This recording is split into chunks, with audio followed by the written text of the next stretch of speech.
آج کا مضمون ہے خدا کی محبت میں تسلی، کیونکہ تم کو غلامی کی روح نہیں ملی جس سے پھر ڈر پیدا ہو، بلکہ لے پالک ہونے کی روح ملی جس سے ہم ابا یعنی اے باپ کہہ کر پکارتے ہیں۔ رومیو 8 باب 15 آیت۔ وضاحت۔ مسیح میں میرے عزیز بہن بھائیوں، خدا باپ، بیٹا اور روح القدس کی محبت نے ہمیں گناہ کی غلامی سے نکال کر خدا کے ساتھ آزادی کے بند میں باندھا ہے۔ آئیے ہم جانیں اور خدا کی محبت میں زندگی بسر کریں تاکہ ہم اس کی قربت اور مدد کی آگاہی میں اطمینان اور تسلی کی زندگی بسر کر سکیں۔ بھائیوں، غلامی کی روح، غلامی شریعت کے متحد انسان کے وجود کی نشاندہی کرتی ہے جس کی تعریف خوف سے کی جاتی ہے۔ گناہ کی حکمرانی میں خوف کے سوا کچھ نہ تھا، کیونکہ وہ انسان کو موت کے سوا کوئی بہتر مستقبل نہ دے سکی۔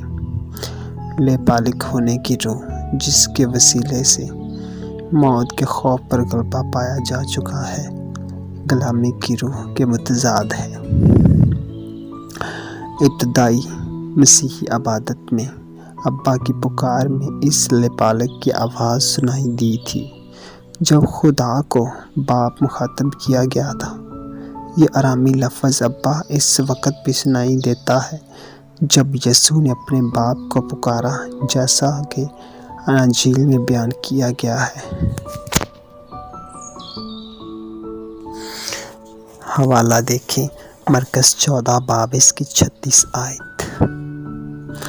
اور کہا، اے ابا، اے باپ، تجھ سے سب کچھ ہو سکتا ہے، اس پیالہ کو میرے پاس سے ہٹا لے، تو بھی جو میں چاہتا ہوں وہ نہیں بلکہ جو تو چاہتا ہے وہی ہو۔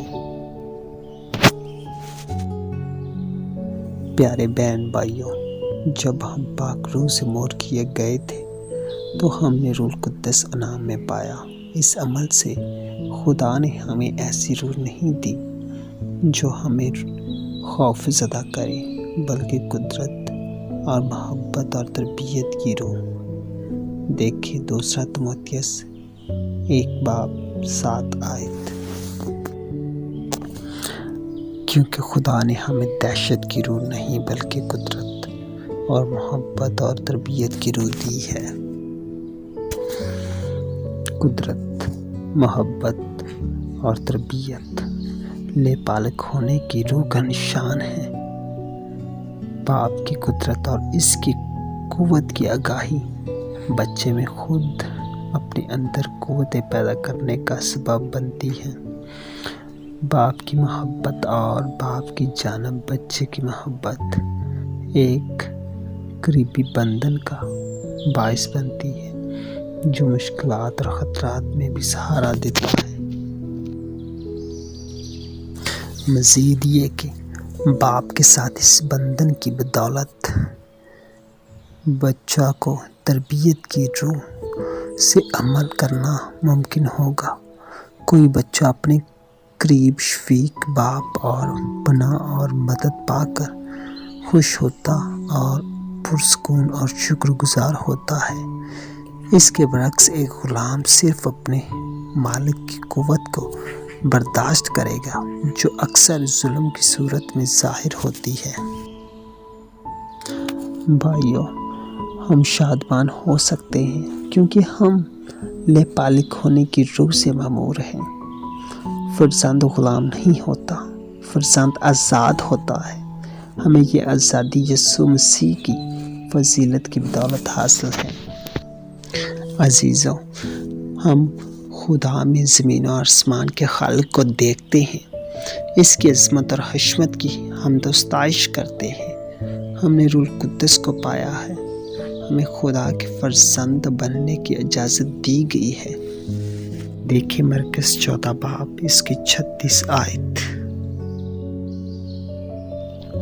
اور کہا اے ابا، اے باپ، تجھ سے سب کچھ ہو سکتا ہے، اس پیالہ کو میرے پاس سے ہٹا لے، تو بھی جو میں چاہتا ہوں وہ نہیں بلکہ جو تو چاہتا ہے وہی ہو۔ بھائیو، ہم یسوع کی مانند خدا کو اپنا آسمانی باپ کہہ کر پکار سکتے ہیں۔ جب ہم دعائے ربانی پڑھتے ہیں تو ہم ایک خاص انداز میں اس کی طرف رجوع لاتے ہیں۔ ہم خدا کے تابع دار ہیں، اس لیے نہیں کہ ہم سزا سے ڈرتے ہیں، بلکہ اس لیے کہ ہم باپ سے محبت رکھتے ہیں۔ ایسے رویہ کا موازنہ لوگوں کے اس رویہ کے ساتھ کیا جا سکتا ہے جسے داؤد بادشاہ نے بلایا کہ وہ ہیکل کی تعمیر میں اپنا حصہ ڈالیں۔ جس کے پاس جو بھی قیمتی چیز تھی وہ انہوں نے خدا کے گھر کی تعمیر کے لیے دے دی۔ پہلا تواریخ 29 باب 9 آیت۔ تب لوگ شادمان ہوئے، اس لیے کہ انہوں نے اپنی خوشی سے دیا، کیونکہ انہوں نے پورے دل سے رضامندی سے خداوند کے لیے دیا تھا، اور داؤد بادشاہ بھی نہایت شادمان ہوا۔ آئیے ہم اس بچوں جیسے رشتہ میں قائم رہیں، اور ہم اپنے آپ کو اجازت نہ دیں کہ دوبارہ غلامی کی جوے میں جوتیں۔ دیکھیں گلتیوں 5 باب 1 آیت۔ مسیح نے ہمیں آزاد رہنے کے لیے آزاد کیا ہے، بس قائم رہو اور دوبارہ غلامی کے جوے میں نہ جوتو۔ عزیز بہن بھائیو، خدا ہمارا باپ ہمارا ہاتھ تھام کر ہمارے ایمان کی منزل کی جانب ہماری رہنمائی کرتا ہے۔ آئیے ہم اس پر ایمان اور بھروسہ رکھیں۔